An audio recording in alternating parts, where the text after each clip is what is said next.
तो बच्चों, let's read the question. One slit of Young's double slit experiment is covered by a glass plate N1 equals 1.4 and other by another glass plate N2 equals 1.7 of the same thickness. The point of the central maxima on the screen before the plates were introduced is now occupied by the third bright fringe. Find the thickness of the plate. The wavelength of light is used as 4000 angstrom. Now, first of all, we will discuss here the key concept, and here the key concept is interference in a thin film. Now अगर हम बात करें यहाँ पे interference की, interference is produced when two waves superimposed with each other. इस particular case में अगर हम बात करें, we have given two sources और ये सोर्स मिलके यहाँ पे स्क्रीन पे पैटर्न बनाएंगे. This is S1 and this is S2. हमें यहाँ पे in the absence of the जो ग्लास प्लेट गिवन है उसके रिस्पेक्ट में अगर हम देखें, we will get the central maxima at P point. इस केस में we will get S1P minus S2P. इनके बीच का जो फेज डिफरेंस और पाथ डिफरेंस की अगर आप बात करेंगे, del x it will be 0, क्योंकि ये यहाँ पे सेंट्रल पे मैक्सिमम कंडीशन बना रहा है. It is the initial condition. Now अगर हम बात करें यहाँ पे सेकंड कंडीशन की, that is we have introduce two glass plate. एक हमने S1 पे रखा है, दूसरा हमने S2 पे रखा है. इस पर्टिकुलर केस में जो हमारे पास यहाँ पे लाइट ट्रेवल करेगी, it will also travel through this glass plate, और इसका इफेक्ट यहाँ पे जो फ्रिंज बन रही है उस पर पड़ेगा. यहाँ पे पहले सेंट्रल फ्रिंज बन रही थी, अब यहाँ पे थर्ड ब्राइट फ्रिंज हमें देखने को मिल रही है. So we can write here the path travelled by light in glass plate.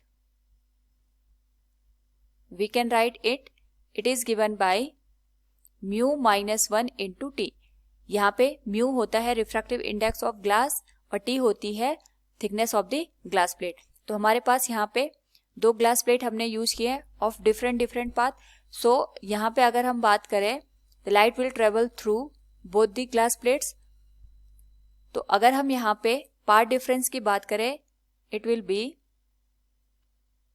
Path difference will be given as S2P.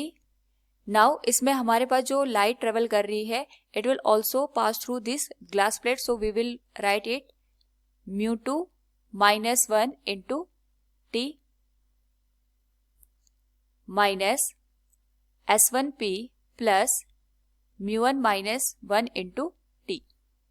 Now अगर हम इसको सॉल्व करें, here it will be S2P minus S1P plus T common आ जाएगा यहाँ पे, it will be mu2 minus 1 minus mu1 minus 1.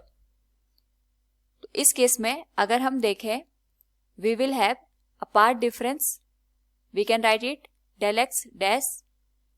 ये हमारे पास न्यू पार्ट डिफरेंस बनेगा.